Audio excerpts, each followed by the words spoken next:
Su permiso, presidente. Pues el viernes pasado nos pidió el señor presidente que hiciéramos un informe de Pemex, de cómo iba la empresa, y que también señaláramos cómo se estaba combatiendo la corrupción en Petróleos Mexicanos, y dimos a conocer una serie de acciones, una serie de empresas que habían incurrido en corrupción y cómo las habíamos combatido y recuperado los recursos. Uno de esos casos fue el de la señora, en este caso no era una empresa, pero era un acto de corrupción, de la señora María Amparo Casar, porque ella ha venido cobrando desde hace más de 20 años una pensión derivada del fallecimiento de su esposo, que era empleado de Pemex, pero que murió por haberse privado de la vida. Es importante, para tener muy claro las cosas, que la muerte de un trabajador en Petróleos Mexicanos conlleva toda una serie de prestaciones, en el entendido de que fue en funciones y que fue un accidente. Es decir, procede el pago del seguro, procede la pensión si hay un accidente, pero en el caso de que alguien atente contra sí mismo, contra su vida, no procede ni la pensión ni procede el pago del seguro de vida. Bueno, pues hubo una reacción muy fuerte a partir del viernes que dimos a conocer esto.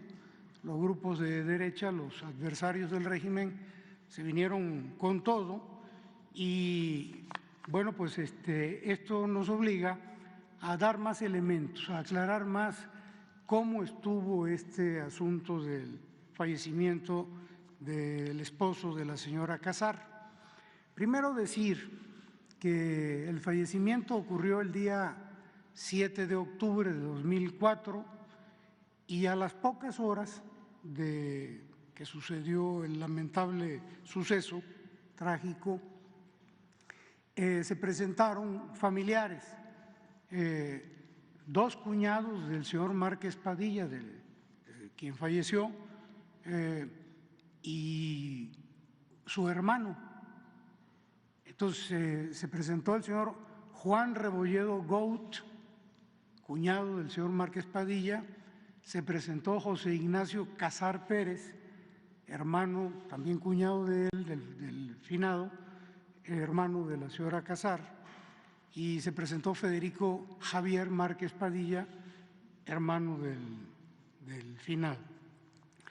Y hubo conocimiento de todo el proceso prácticamente a las pocas horas de que sucedió el asunto. El viernes pasado yo escuché, pero además fue en muchos programas de radio, que la señora Casar señaló que ella pasaba de víctima a victimaria, que ella había sido la víctima de todo esto y que se había enterado, se estaba enterando de que la muerte del señor Márquez Padilla obedecía a suicidio. Bueno, pues yo creo que empezaríamos a aclarar, primero dando unos datos adicionales. El señor Márquez Padilla entró el día 1 de junio de 2004. El 24 de ese mes recibió un crédito de 447,000 pesos, un crédito sobre nómina, y el día 30 de ese mismo mes, antes de un mes de haber llegado, un crédito por 268,000 pesos para adquirir un vehículo. A partir de ahí, él entra como coordinador de asesores del director de administración de Petróleos Mexicanos. La señora Casar en ese entonces era coordinadora de asesores del secretario de Gobernación. Bueno, pues prácticamente al día siguiente del fallecimiento, el fallecimiento fue el día 7 de octubre, el día 8 de octubre el agente del Ministerio Público hace un peritaje donde señala suicidio. La investigación se abre por homicidio, pero ya al día siguiente ya hay evidencias del perito de que se pudo haber tratado de un suicidio.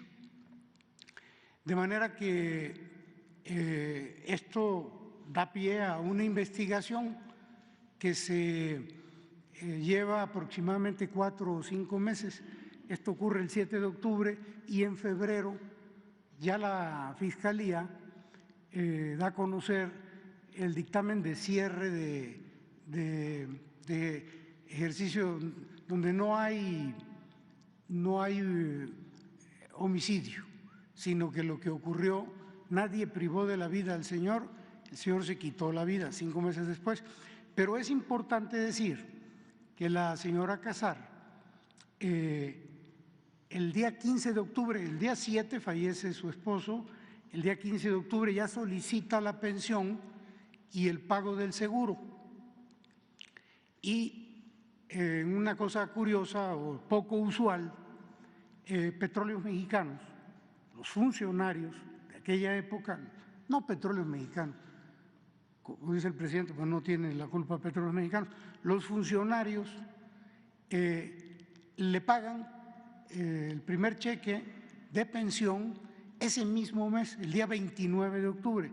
Fue algo muy rápido, fallece el 7 de octubre y el 29 ya ella recibe el primer pago de pensión, y el 19 de noviembre, un mes, 10 días después, recibe el pago del seguro. ¿A cuánto ascienden estas cantidades? Bueno, en el caso de las pensiones, hasta la fecha en que se cortaron, que fue en febrero de este año, 31 millones de pesos por pensión, a razón de 125,000 pesos mensuales, y el seguro a razón de 17,600,000 pesos que recibió la señora Casar, sin que se esperara al cierre de la averiguación. ¿Qué era lo que tendrían que haber hecho en Petróleos Mexicanos los funcionarios anteriores? Esperar a que se cerrara el expediente para que quedara claro las causas de la muerte, sobre todo después de que el perito al día siguiente ya tenía evidencias de un posible suicidio. Bueno, no fue así. En Petróleos Mexicanos le dieron las facilidades, prácticamente le pagaron de inmediato y al final se cierra el expediente con la determinación de que el señor se quitó la vida, fue un suicidio y por lo tanto no procede ni la pensión ni procedía tampoco el pago del seguro.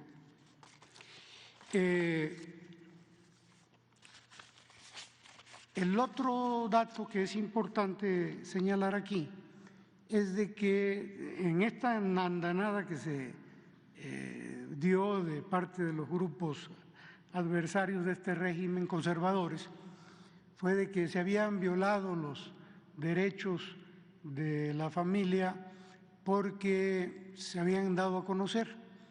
Quiero leerles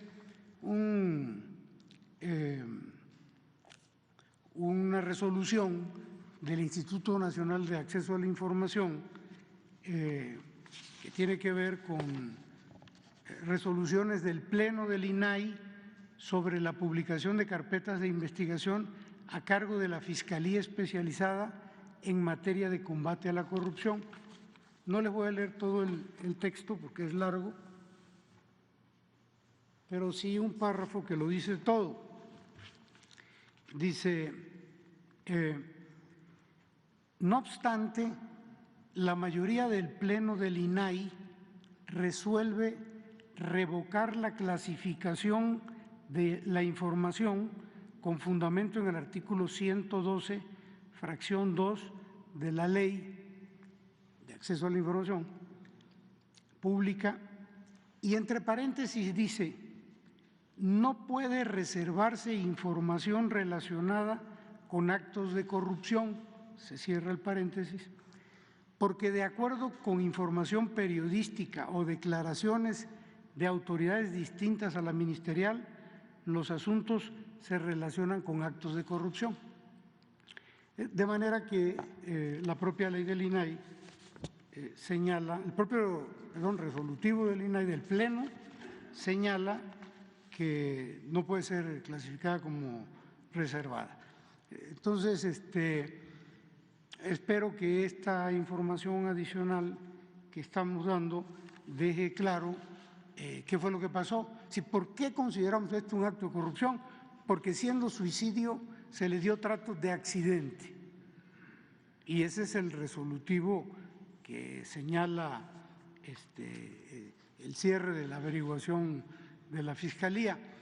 Y bueno, cuando yo señalaba que pocas horas después del accidente se presentaron familiares, cuñados y hermanos del occiso, el señor Rebolledo Gout, José Ignacio Cosío Pérez y Federico Javier Márquez, bueno, en la carpeta de cierre, en la parte final, ya cuando cierran y dicen que fue suicidio, hacen un señalamiento de que hay que enviarle copia de la investigación, del cierre de la carpeta en sobre cerrado al señor Juan Rebolledo Gout, de manera que los familiares estaban enterados de qué fue lo que pasó, qué fue lo que resolvió la Fiscalía.